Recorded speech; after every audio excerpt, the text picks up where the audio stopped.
ఈ వీడియో చూసే ముందు జై శ్రీరామ్ అని కామెంట్ చేయండి. ఆడపిల్ల ఉన్న ప్రతి ఒక్కరూ తప్పనిసరిగా ఈ వీడియో చూడాల్సిందే. మీ ఇంట్లో ఆడపిల్ల ఉంటే ఏదో ఒక రోజున పుష్పవతి అవ్వాల్సిందే. కాబట్టి మీ అమ్మాయి పుష్పవతి అయినప్పుడు ఏ నియమాలు పాటించాలో ముందుగానే తెలుసుకోవటం ఎంతో అవసరం. ఆడపిల్లలు ఏ రోజున పుష్పవతి అయితే మంచిది, పుష్పవతి అయినప్పుడు ఎలాంటి నియమాలు పాటించాలి అనే విషయాల గురించి ఈ వీడియోలో తెలుసుకుందాం. మీ అమ్మాయి కనుక ఉదయం 5 గంటల నుండి సాయంత్రం 4 గంటల మధ్యలో పుష్పవతి అయితే అది చాలా శుభ సమయం. అదే ఒకవేళ రాత్రి సమయంలో పుష్పవతి అయితే అశుభ గడియలుగా భావిస్తారు. సోమవారం, బుధవారం, గురువారం మరియు శుక్రవారాల్లో మీ ఇంటి ఆడపిల్లలు పుష్పవతి అయితే చాలా మంచిది. అదే ఒకవేళ ఆదివారం కాని, మంగళవారం కాని, శనివారం కాని ఇంటి ఆడపిల్లలు రజస్వల అయితే మాత్రం శాస్త్రపరంగా అది అశుభంగా భావిస్తారు. నల్లటి బట్టల మీద పుష్పవతి అయితే అది దరిద్రంగా భావిస్తారు. ఎర్రటి వస్త్రాలు కాని, తెలుపు వస్త్రాలు పైన పుష్పవతి అయితే అది చాలా శుభసూచకం. మీ ఇంటి ఆడపిల్లలు సొంత ఇంట్లోనే పుష్పవతి అయితే అది చాలా మంచిది. అదే ఒకవేళ బయటకు వెళ్ళినప్పుడు కాని, వేరే వాళ్ల ఇంట్లో కాని ప్రథమ రజస్వల అయితే అది అశుభం పరిగణిస్తారు. అశుభ ఘడియల్లో కనుక మీ అమ్మాయి పుష్పవతి అయితే పండితులను సంప్రదించి వారి సూచనల మేరకు శివాలయంలో శాంతి చేయించాలి. అమ్మాయి పుష్పవతి కాగానే అనుభవజ్ఞులైన పండితులను కలిసి పంచాంగ ప్రకారం మీ అమ్మాయి అయిన ఘడియకు ఫలితం ఏ విధంగా ఉందో తెలుసుకుని వారిచ్చే శాస్త్ర సంబంధమైన సూచనలను తప్పక పాటించాలి. మగవారు పుట్టినప్పటి సమయంతో జాతకం ద్వారా భవిష్యత్ వివరాలు తెలుస్తాయి.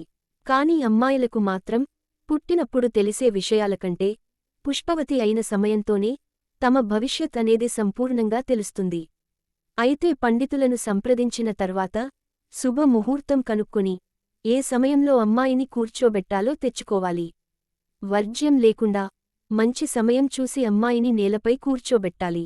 అమ్మాయిని కూర్చోబెట్టేటప్పుడు ముందుగా ఇల్లంతా శుభ్రం చేసి నేలపై ఒక చాప వేసి ఆ చాప మీద ఎండుగడ్డి కాని, పచ్చని తాటాకులు కాని, కొబ్బరి ఆకులను కాని వేయాలి.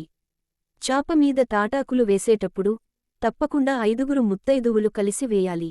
ఈ ఆకుల మీద తెలుపు రంగు దుప్పటి కాని, తెలుగు రంగు చీర కాని వేయాలి. తరువాత ఆ 5 ముత్తైదువులు కలిసి తాటాకుల చివర్లో నాలుక వైపులా కొబ్బరి చిప్పలు పెట్టి అందులో నానపెట్టిన శనగలు, అక్షింతలు, పూలు వేయాలి.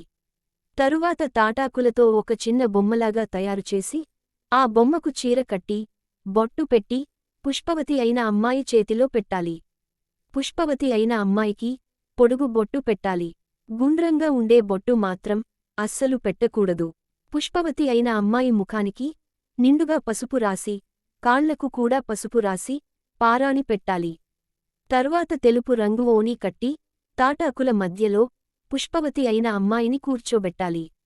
అమ్మాయిని కూర్చోబెట్టేటప్పుడు తప్పకుండా 5 ముత్తైదువులు కలిసి కూర్చోబెట్టి అమ్మాయి తలపైన అక్షింతలు వేయవలెను.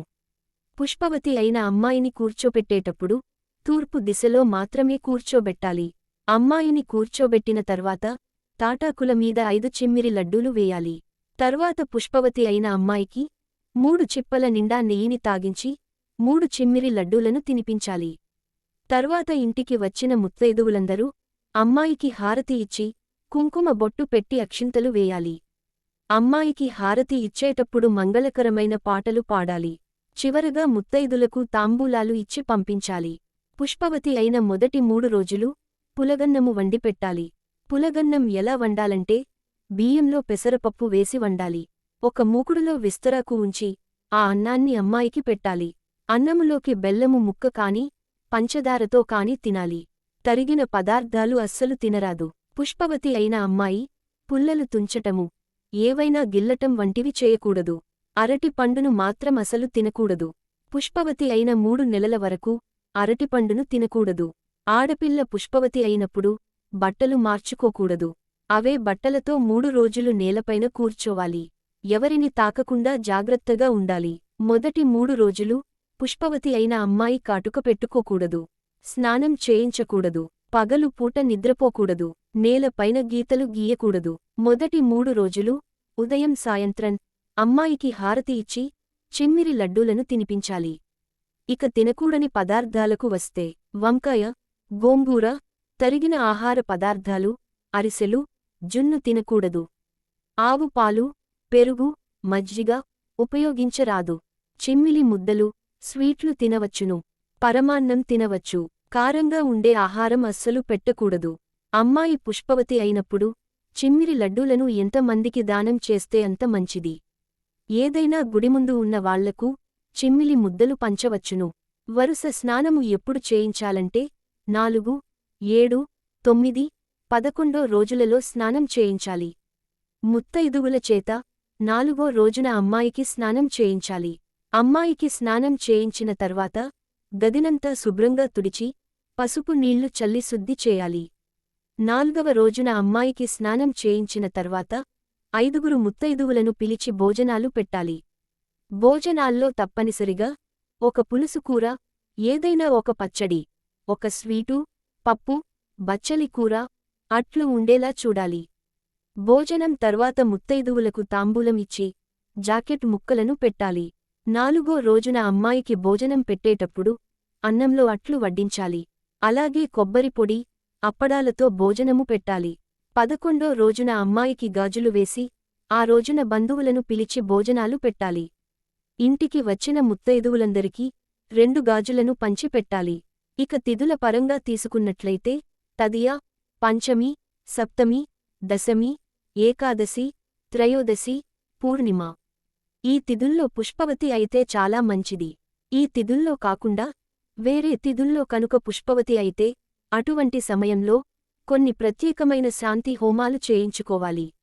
అలాగే నక్షత్రాల ప్రకారంగా చూసుకున్నట్లయితే రోహిణి, ఆరుద్ర, పుష్యమి, ఉత్తరాత్రయం, స్వాతి, విశాఖ, అనురాధ, మూల, శ్రవణం, ధనిష్ట, శతభిష, రేవతి ఈ నక్షత్రాలలో ప్రథమ రజస్వల అయితే చాలా మంచిది.